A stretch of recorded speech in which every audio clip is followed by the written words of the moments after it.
dito sa Papa Dudut Stories. Naniniwala ka ba na mga tao na bukas ang third eye ang tanging nakakakita at nakakaramdam sa mga multo? Sila nga lang ba ang may kakayahan na makaranas ng kababalaghan? Paano kung ang buhay na iyong mapuntahan na inakala mo na ligtas ka ay siya palang magiging lugar upang maranasan mo ang mga kababalaghan na hindi mo inakala na iyong mai-experience? Dear Papa Dudut, nangyari ang nakakatakot na karanasan kung ito noong 15 years old pa lamang ako. Matagal na yon pero hanggang ngayon ay tandang-tanda ko pa rin yon.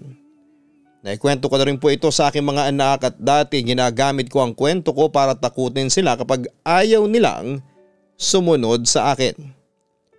Itago mo na lamang ako sa pangalang Eliza. Sa province ako pinanganak at lumaki. Nakakamiss nga kasi na sobrang tagal na akong hindi nakakauwi sa probinsya namin.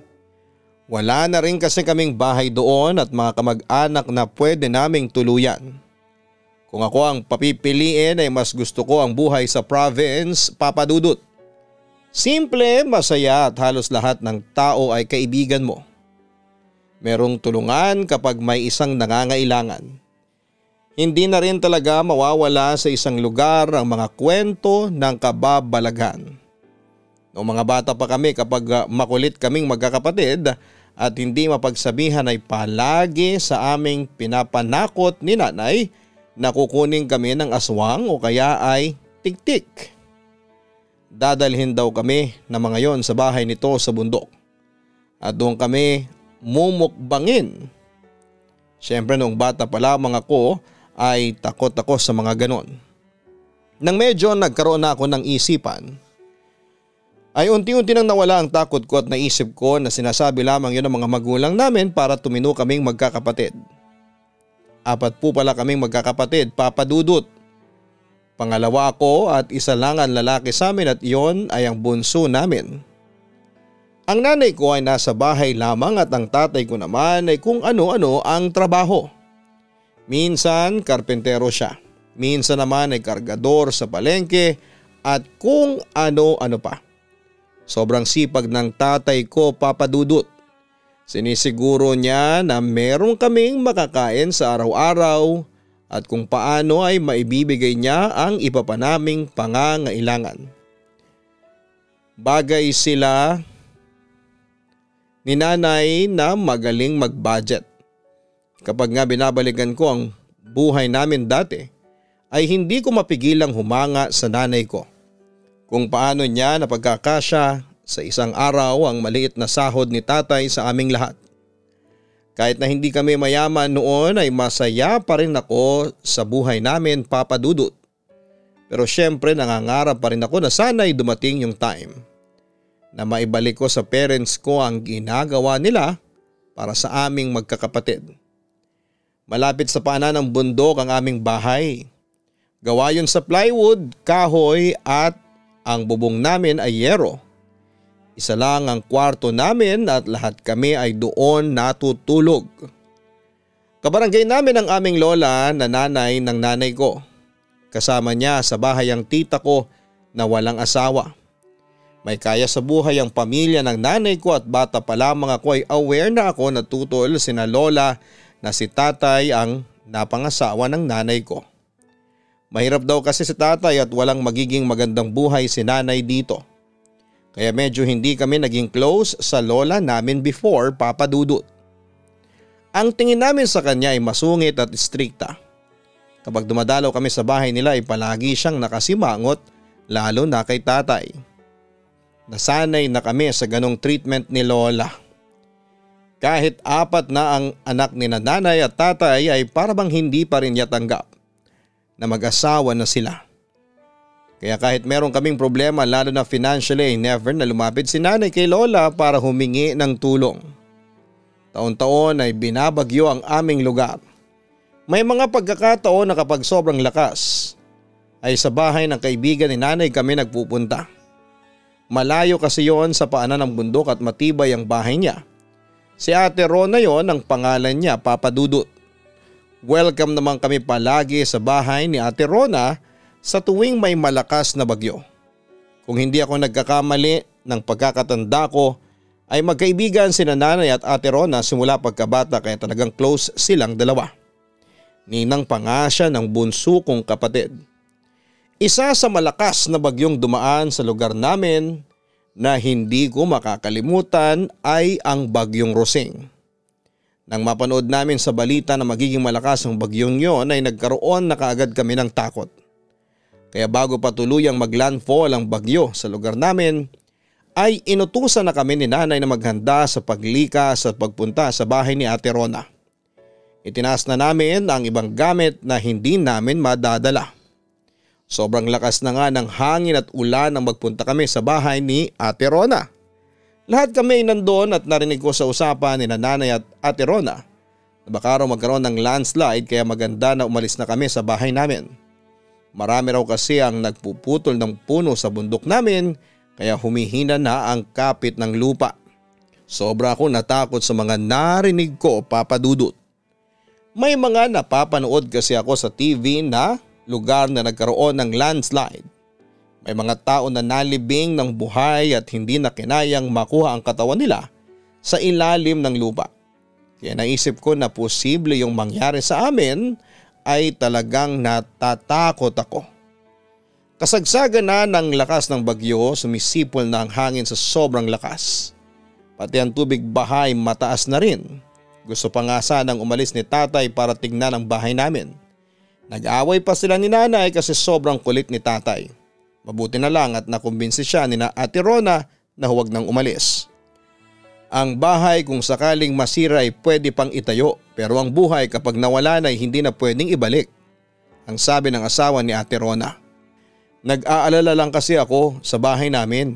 Yun lang meron kami. Kinakabahan na sabi ni tatay. Gabi noon na talagang nakakatakot. Naging mabilis ang pagtaas ng tubig. Feeling ko ay hindi kakayanin ang bahay ni ate Rona ang lakas ng bagyong yon, Papa Dudut. Nandun na kami sa loob ng kisame ng bahay ni ate Rona at sama-sama kaming nagdarasal. Nakaupo kaming lahat kasi hindi kami pwedeng tumayo dahil hindi naman mataas yung pagitan ng kisame at bubong. Takot na takot kaming lahat ng sandaling yon, Papa Dudut. Kapag kasi inabot na ng baha yung kisame ay hindi na namin alam kung ano ang mangyayari sa aming lahat. Kapag lumakas ang bugso ng hangin ay gusto ko nang umiyak kasi pakiramdam ko ay lilipad na yung bubong ng bahay ni ate Rona. Sa awa ng Diyos ay nakasurvive kaming lahat ng gabing yon. Mabilis din na buwaba ang baha kaya bandang umaga ay buwaba na kami ng kisame. Nagstay muna kami sa bahay ni ate Rona kasi sobrang kalat pa sa labas. Ang daming nakatumbang puno at mga gamit na inanod ng baha noong nakaraang gabi.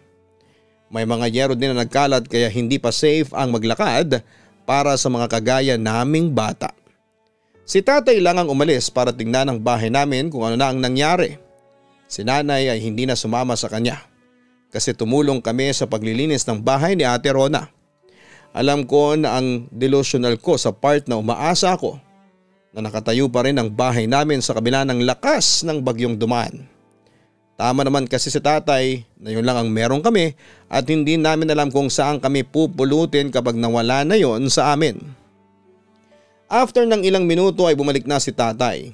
Alam ko na kaagad ang sasabihin niya nang makita ko na namumugto ang kanyang mga mata. Gibang-giba ang bahay natin, yung bubong ay wala na. Naluluhang balita ni tatay sa amin. Kaya pa nating itayo yun. May mamimigay naman siguro ng yero at mga plywood, ang sabi pa ni nanay. Pwede naman na dito muna kayo sa bahay habang hindi pa na itatayo ulit ang bahay ninyo. Walang problema yun sa amin, ang sabi ni ate Rona. Tinanggihan ni nanay ang offer ni ate Rona, Papa Dudut. Ang sabi ni nanay ay nakakahiya na kina ate Rona kasi sobrang laki na ng naitulong nila sa amin lalo na noong kasagsagan ng bagyo. May nakapagsabi kasi kay nanay na ginawang evacuation center yung school namin at doon daw muna kami. Kinabukasan ay sa evacuation center na kami nagstay. Mahirap doon kasi siksikan kami sa isang classroom. Sobrang malamok at malamig sa gabi. Hirap din kami sa pagkain. Umasa lamang kami sa mga namimigay ng relief goods at mga nagpapa-feeding program. Hindi ko na rin alam noong panahong yon kung makakabangon ba ulit kami at makakabalik kami sa dati naming buhay. Sa pangatlong araw namin sa evacuation center ay pinuntahan kami roon ni tita na kapatid ni nanay.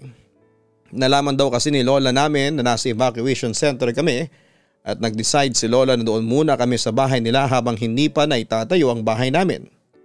Pumayag agad si nanay pero tumutol pa si tatay. Alam mo na ayaw ng nanay mo sa akin.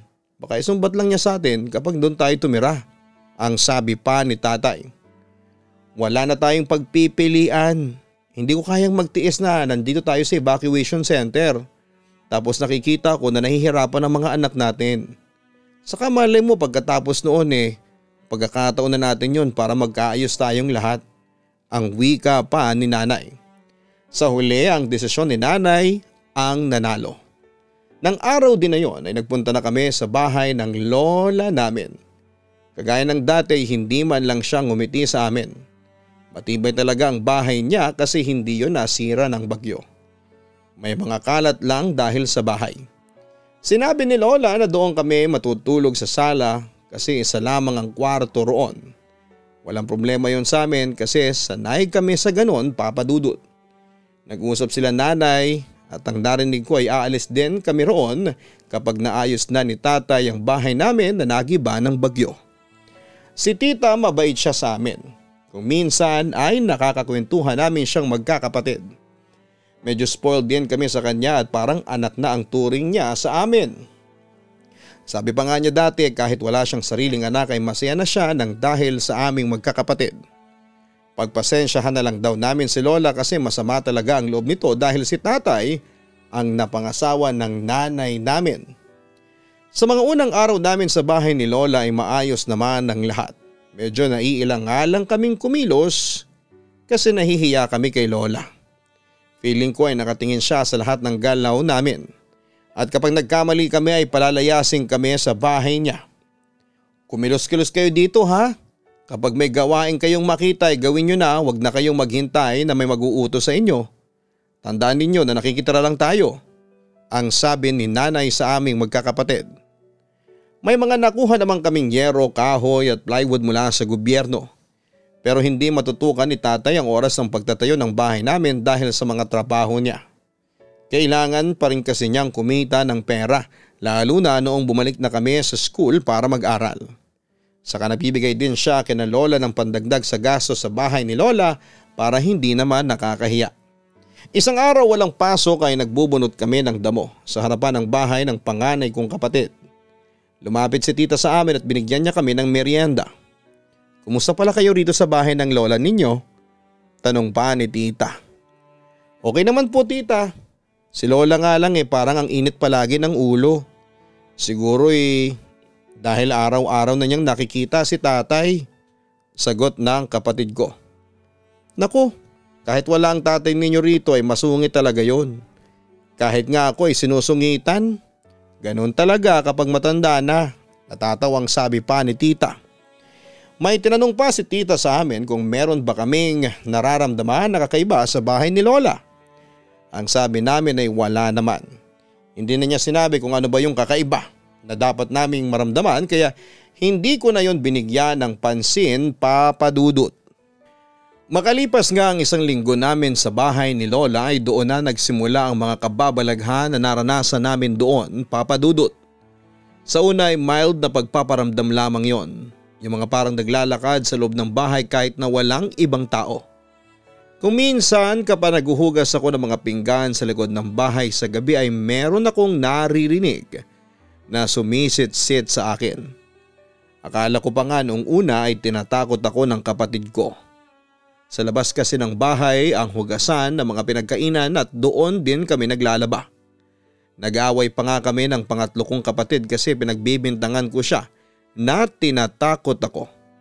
Siya kasi ang mahilig manakot sa amin at nagsabunutan pa talaga kaming magkapatid kaya napagalitan kami ni lola.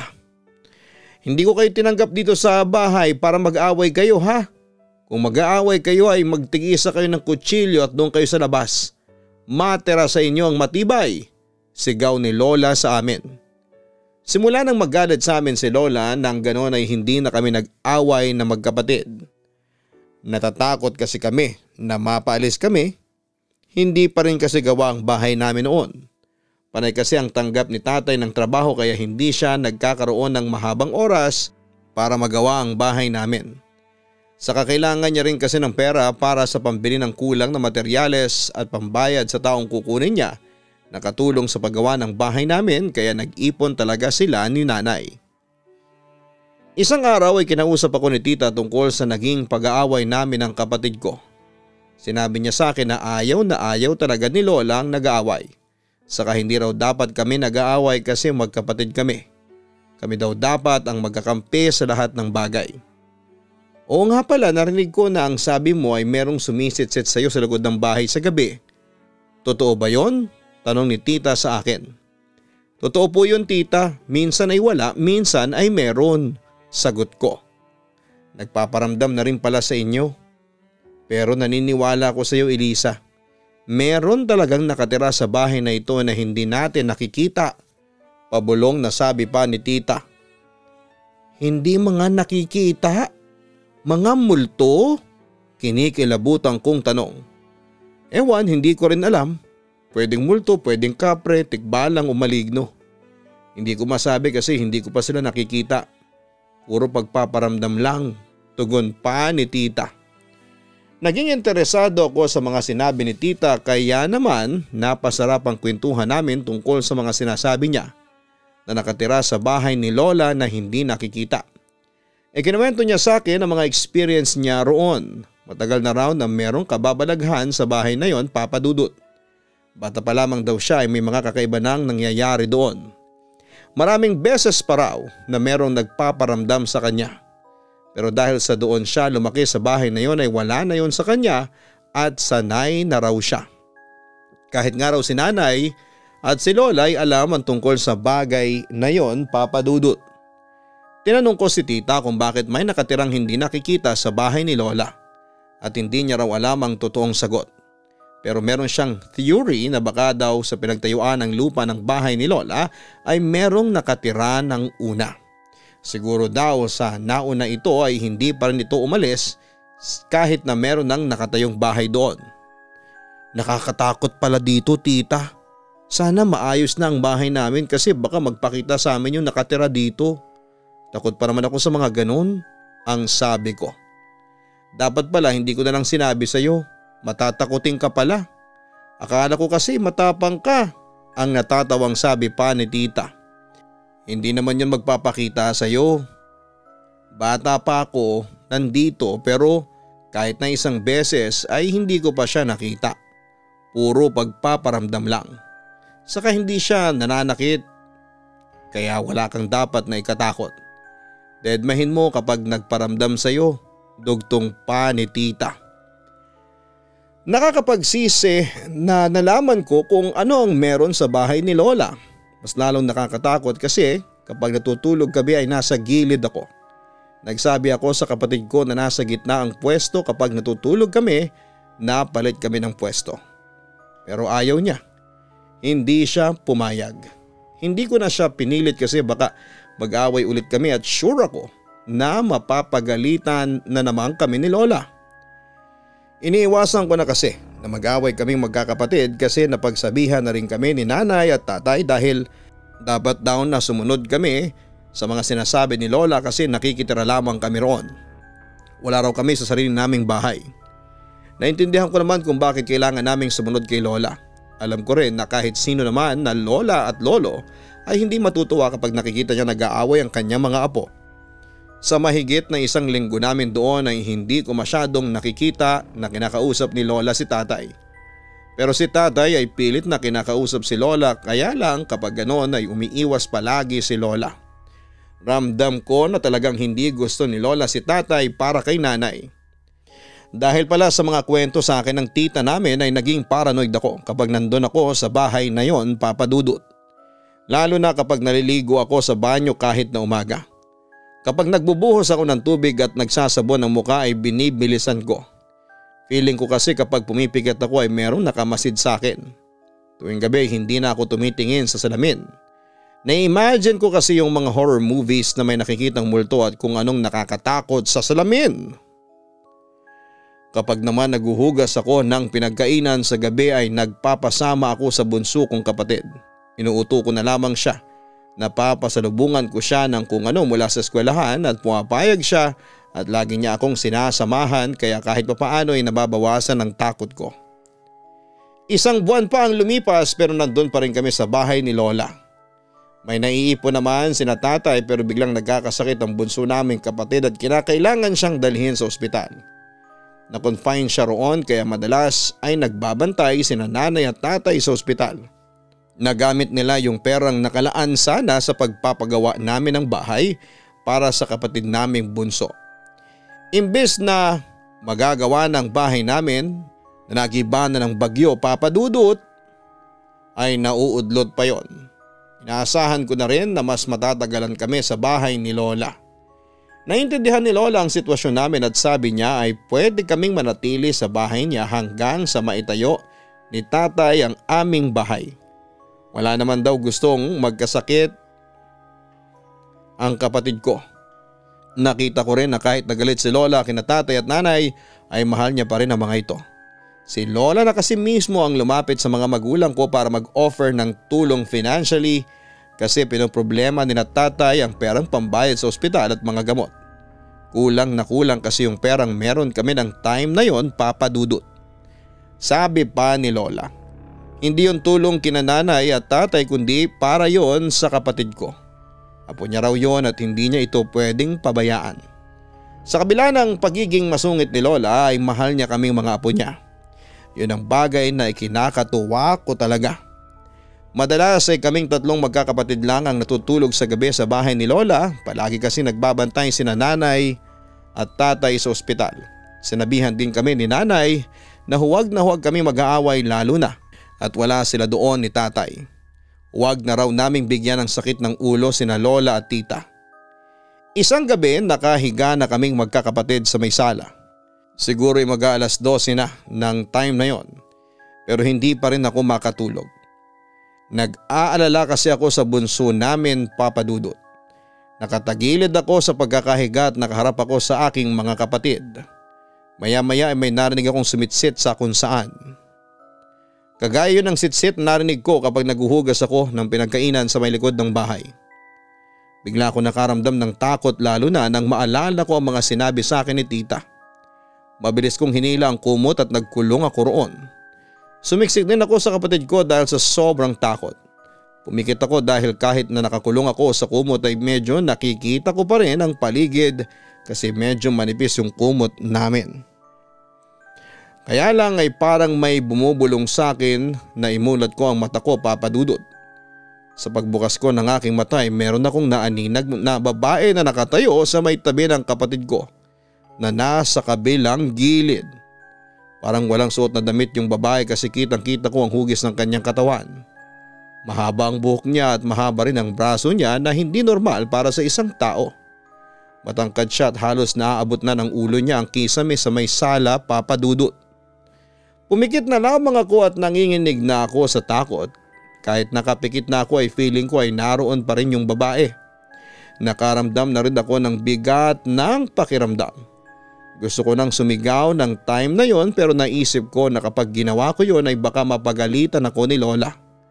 Mahigpit kasi na bilin niya na kapag oras na ng pagtulog sa gabi ay hindi na kami pwedeng mag-ingay dahil magagalit siya.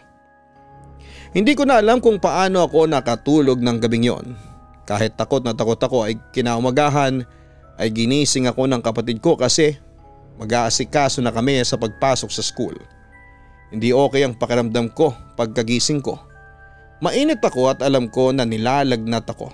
Tuloy ay nagkaroon ako ng hinala na baka kaya ako nilagnat ay dahil sa nakita ko nung nakarang gabi. Nilalagnat po ako, ang sabi ko kay tita nang kumakain na kami ng almusal. Nilapitan ako ni tita at hinawakan niya ako sa noo at leeg. Oo nga, ang init mo. Huwag ka munang pumasok ngayon sa school. Gagawa ako ng excuse letter at ipapadala ko sa kapatid mo. Mamaya ay bibigyan kita ng gamot. Ang nag-aalalang sabi ni tita. Salamat tita, Lola. Sorry po kung nilalagnat ako. Nahihiya kong sabi. Bakit ka nagsusorry? Hindi mo naman ginusto ang magkalagnat, di ba? Magpahinga ka na lamang pagkatapos mong kumain, ang sabi pa ni Lola. Kahit seryoso ang pagsasalita niya ay nakaramdam pa rin ako ng pag-aalala niya para sa akin, Papa Dudut. Kaunti lang ang nakain ko kasi wala akong gana. Pagkatapos ay binigyan na ako ni tita ng gamot at sinabi niya na doon na ako magpahinga sa kwarto ni na Lola para raw mas komportable ako. Bakit ka ba nilalagnat, Elisa? Tanong ni tita nang nasa kwarto na ako. Tita, nakakalagnat ba ang sobrang takot? Tanong ko. Hindi ko alam, bakit, may nangyari ba? Usisa ni tita. Kagabi kasi parang nakita ko yung sinasabi mo na nakatira dito sa bahay ni Lola. Sagot ko. Yung hindi nagpapakita pero nagpaparamdam? Nanlalaki ang matang tanong ni tita. Oo tita, nakita ko siya kagabi pero hindi ko nakita yung mukha niya. Tugon ko. Pinadescribe sa akin ni tita ang itsura ng nakita ko at sinabi ko na payat at matangkad na babae na may mahabang braso at binti. Kinilabutan ako habang sinasabi ko yon. Kasi bumalik sa imagination ko yung babae. Hindi rin makapaniwala si tita na sa tagal na niyang nakatira sa bahay na yon ay hindi man lang yon nagpakita sa kanya. Sa akin pa raw talaga unang nagpakita. Kahit daw kasi sina Lola ay hindi pa nakikita ang nilalang na yon. Mas lalo ako natakot kasi baka hindi pa yon ang huling beses na makikita ko ang nilalang na yon. Kung pwede nga lang na bumalik na ako sa bahay namin ay ginawa ko na. Kaya lang ay hindi pa pwede dahil hindi pa yon naumpisahan ni tatay na ayusin. Kaya wala na akong choice kundi ang manatili sa bahay ni Lola at umasa na wag na magpakita sa akin ang babaeng yon. Pinayuhan din ako ni tita na ugaliin ang pagdarasal. Mabisa raw na pangtaboy ng masasamang espiritu at elemento ang pagdarasal at wag ko raw ipakita na natatakot ako. Hanggang kaya kong deadmahin ay deadmahin ko na lang daw. Para sa akin ay mahirap gawin yung sinabi ni tita na deadmahin ko na lamang kapag may nagpakita ulit sa akin. Mahirap yon lalo na sa kagaya kong matatakotin sa mga ganong bagay. Hindi ko alam kung ano ang reason kung bakit sa dami ng taong nakatira sa bahay ni Lola ay sa akin pa talaga siya nagpakita, Papa Dudut. Meron bang special sa akin o baka hindi lang ako aware na bukas pala ang third eye ko. Nang sumunod na gabi nilagnat pa rin ako kaya ang sabi ni tita ay doon na muna ako matulog sa kwarto katabi ni Lola. Tapos si tita muna sa sala kasama ang mga kapatid ko. Pang-2 tao kasi yung kama nila sa kwarto at hindi nakakasya kung kaming 3 ni na Lola. Nahiya pa nga ako kasi yon ang unang pagkakataon na makakatabi ko sa pagtulog ang lola ko. Pero dahil sinabi na rin ni Lola na doon na ako matulog sa kwarto ay pumayag na rin po ako. Dahil sa masama ang pakiramdam ko ay mabilis akong nakatulog, Papa Dudut. Dinalaw ako ng masamang panaginip ng gabing yon. Nakahiga raw ako sa kama ni na Lola at hindi ako makagalaw. Nakita ko na bumukas yung pinto at may pumasok na isang babae na hindi ko nakikita ang mukha. Siya yung babaeng nakita ko noong isang gabi at bago ako lagnatin. Mabagal siyang naglalakad palapit sa akin. Gusto ko raw sumigaw at tumakbo palabas ng kwarto pero hindi ko naman magawa. Feeling ko sa panaginip kong yon ay nakaglo ang buong katawan ko sa kama. Nasa tabi ko na ang babae ay pumunta siya sa ibabaw ko at sinakal niya ako. Kahit panaginip lamang yun ay parang nagpaparamdam talaga siya. Dahil nararamdaman ko ang pagsakal niya sa akin, Papa Dudut. Patuloy ako sa pagpupumilit na sumigaw at mabuti na lamang at ginising ako ni Lola. Tinapik-tapik niya ako sa pisngi hanggang sa tuluyan na akong nagising. Ano bang napapanaginipan mo at umuungol ka? Tanong ni Lola. May babae pong sumasakal sa akin. Parang totoo siya, Lola. Nanginginig kong sagot. Di naman ni Lola ang leg ko. Mas tumaas ang lagnat mo, nilalamig ka ba? May pag-aalala niyang tanong. Opo Lola, sobrang lamig po. Sagot ko. Lumabas ng kwarto si Lola at pagbalik niya ay may dala na siyang maliit na palanggana na may laman na maligamgam na tubig at isang bimpo. Sabi niya ay kailangan niyang punasan ang buong katawan ko nang dala niya para bumaba ang lagnat ko. Ganon daw ang ginagawa niya kina nanay noong bata pa lamang ang mga ito kapag nilalagnat ng mataas. Mas lalo kong napatunayan na mahal talaga kami ni Lola dahil sa pag-aalaga niya sa akin. Hindi ko na rin napigilan na magtanong sa kanya tungkol kina nanay at tatay habang pinupunasan niya ako ng basang bimpo. Lola, galit po ba talaga kayo kina nanay at tatay? Tanong ko. Hindi ako galit, masyadong matindi ang salitang galit. Masama lang ang loob ko. Mahirap lang kasi ang tatay mo at gusto ko lang na maging maganda ang buhay ng nanay mo. Pero matigas ang ulo ng nanay mo. Tingnan mo ngayon ang buhay ninyo. Kung ibang lalaki sana ang pinakasalan ng nanay mo, hindi sana kayo mahirap ngayon. Seryosong sagot pa ni Lola. Pero kung hindi po si tatay ang napangasawa ni nanay, baka wala po kami. Iba po ang magiging apo ninyo. Saka kahit mahirap po kami, masaya naman kami Lola. Tinuruan po kami makontento ni na tatay sa bagay na meron kami ngayon. At mangarap at maging masipag kung gusto naming umasenso. Saka masipag po si tatay, hindi niya po kami pinapabayaan, turan ko. Hindi na nakapagsalita pa si Lola pero nakita ko sa mukha niya na parang naiiyak na siya.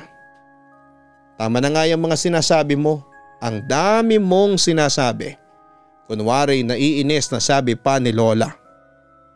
Hindi ko alam kung saan ba ako kumukuha ng lakas ng loob para sabihin na mga yon sa Lola ko, Papa Dudut. Siguro gusto ko lamang mabago ang tingin niya sa tatay ko na walang pangarap sa buhay at hindi nagsisikap. Si tatay kasi ang kilala kong tao na sobrang sipag. Lahat ng pwedeng pagkakitaan basta marangal at legal ay ginagawa niya. Hindi siya nakokontento sa isang trabaho lamang. Hindi niya hinahayaan na magutom kaming magkakapatid.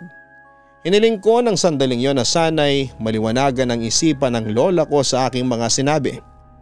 Sana'y maisipan niyang bigyan ng chance si tatay. Napatunayan ang sarili nito at malaman din ni Lola na hindi nagkamali si nanay na si tatay ang pinakasalan niya. Pagkatapos akong punasan ni Lola ay humiga na kaming dalawa. Naging maganda ang result ng ginawa ni Lola kasi guminhawa ang pakiramdam ko kaagad-agad. Nagpasalamat ako sa kanya. Lola, sinabi nga pala sa akin ni tita na merong nakatira dito sa bahay mo na hindi nakikita. Nagpaparamdam na rin ba siya sa inyo? Tanong ko sa kanya kasi nawala na ang antok ko noon. Totoo yun, maraming beses ko na siyang naramdaman pero hindi siya nagpapakita. Bakit? Nararamdaman mo rin ba siya? Turan pa ni Lola. Nung una po, tapos nung gabi bago ako magkalagnat ay nagpakita siya sa akin. Siya po yung napanaginipan ko kanina. Babae siya Lola, matangkad na payat. Sagot ko. Matulog ka na. Huwag mo na lang pansinin kapag nagpakita ulit sa'yo. Pabali walang sabi ni Lola sa akin. Sumakto ang paggaling ko sa lagnat sa pag-uwi ng bunso kong kapatid sa bahay ni Lola. Nakapasok na rin ulit ako sa school at naghabol ako ng mga lesson na nalagpasan ko dahil ilang araw kong hindi nakapasok. Akala ko ay sa akin lang nagpapakita yung babae na yon, Papa Dudut, pero hindi pala. Dahil nagsimula na rin siyang magpakita sa bunso kong kapatid. Nang time na yon ay nagpapasama pa rin ako sa bunso kong kapatid kapag naguhugas ako ng mga pinggan sa likod ng bahay. Hindi pa rin kasi nawawala ang takot ko doon sa nilalang na yon kahit na ilang araw ko na siyang hindi nararamdaman. Habang naguhugas ako ng pinggan sa lababo ay nasa tabi ko ang kapatid kong bunso. Nang sinulyapan ko siya ay nakatingin siya sa may likod namin. Hindi ko yun pinansin kasi iniisip ko na normal lamang yon. Ang nasa utak ko ay matapos ko na kaagad ang aking ginagawa para makapanood ako ng TV. May isang sikat na soap opera kasi noon sa TV na sinusundan naming lahat. Ate, may babae, sabi ng kapatid ko. Ha, nasaan? Ang nagtataka kong tanong. Tinignan ko ang kapatid ko at meron siyang itinuturo sa madilim na parte ng likod ng bahay. Wala akong nakitang babae sa tinuturo niya pero medyo kinabahan ako. Ang naisip ko kagad ay baka nakikita ng kapatid ko yung nilalang na nagpakita sa akin ng isang beses. Wala naman eh. Ikaw talaga gumagawa ka ng kwento. Kunwari ay nagtatapang-tapangan at natatawang sabi ko. Meron talaga ate. Papalapit na nga siya sa atin, sabi pa ng kapatid ko. Sa sinabing yun ng bunso kong kapatid ay tuluyan na akong natakot. Bigla na rin nag-iba ang pakiramdam ko ng sandaling yon.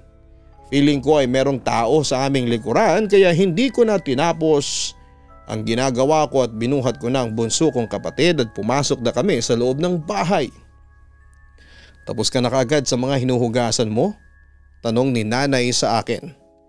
Hindi pa po, natakot na po kasi ako. Ang sabi ko at ikinuwento ko sa kanila na merong nakikitang babae sa likod ng bahay ang bunso namin. Naniniwala ka na naman sa kapatid mo. Ganyan talaga kapag bata. Kung ano-ano ang nakikita kahit na hindi totoo. Bumalik ka na roon at tapusin mo na ang paghuhugas mo ng mga pinagkainan. Utos ni nanay sa akin. Kahit natatakot ako ay wala na akong nagawa kundi ang bumalik sa likod ng bahay. Narinig pala ni tita ang sinabi ko kaya siya na ang sumama sa akin at tinulungan niya akong tapusin ang aking ginagawa doon. Sabi pa ni tita ay madalas din daw niyang maramdaman yung nilalang na yon sa parting yon ng bahay ni Lola. Sino kaya yun tita? Bakit ba siya nandito? Tanong ko. Hindi ba sabi ko sa iyo ay walang nakakaalam? Hindi na rin namin inalam pa yun. Okay na kami na hindi namin siya nakilala dahil hindi naman siya nananakit. Siguro nagpaparamdam siya kasi gusto niyang ipaalam sa mga tao na nandito pa rin siya. Tugon ni tita. Sana'y umalis na siya rito tita.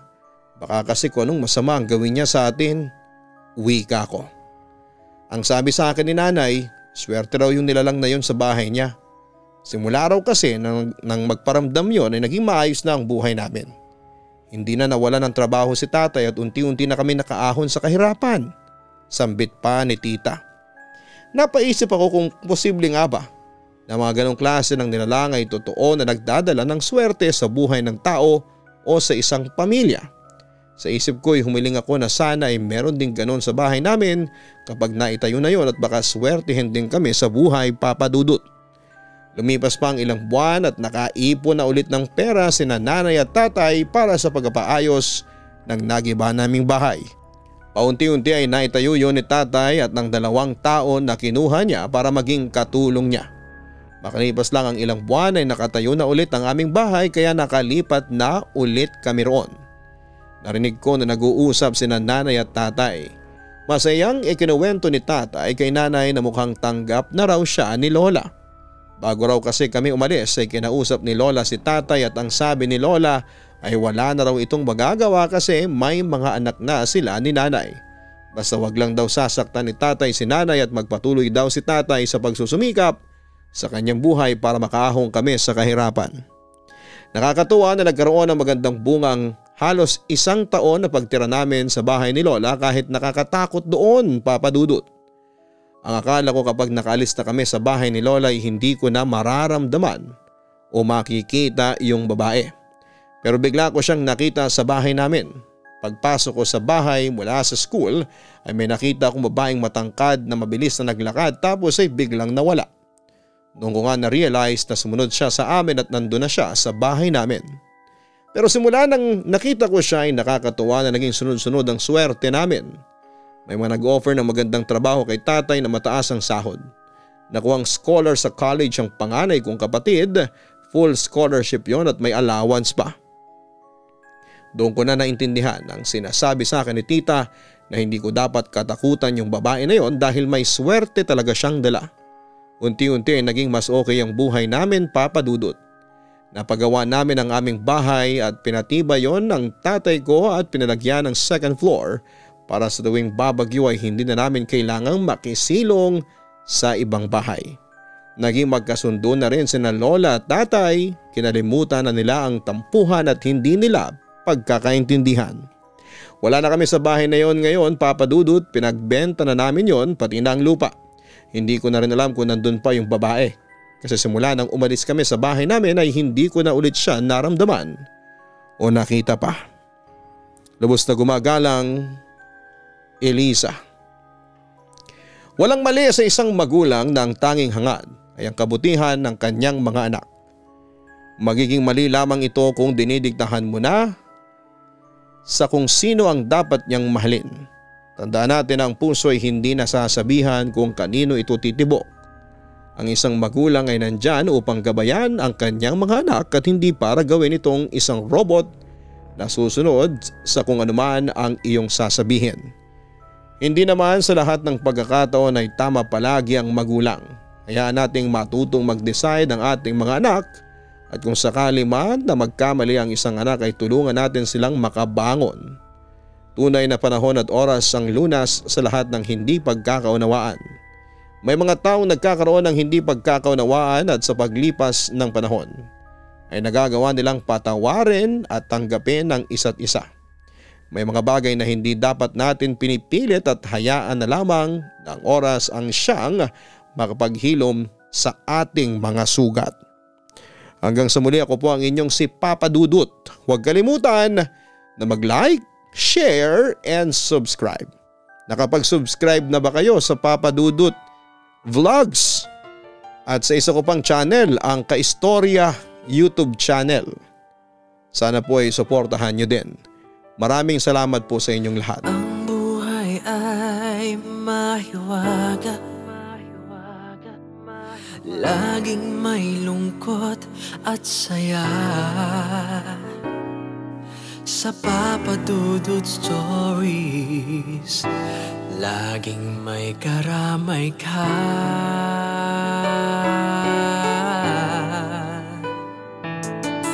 Mga problemang kay bigat, dito ay pakikinggan ka. Sa Papa Dudut Stories, kami ay iyong kasama. Dito sa Papa Dudut Stories, ikaw ay hindi nag-iisa.